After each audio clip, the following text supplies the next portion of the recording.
It's brilliant to see families coming together like this. Children playing, learning and hearing Welsh from such a young age. Mae'r blynyddoedd cynnar yma mor bwysig.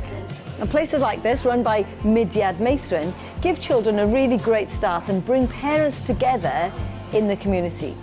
But when I speak to families across Wales, one thing comes up again and again: the cost of living.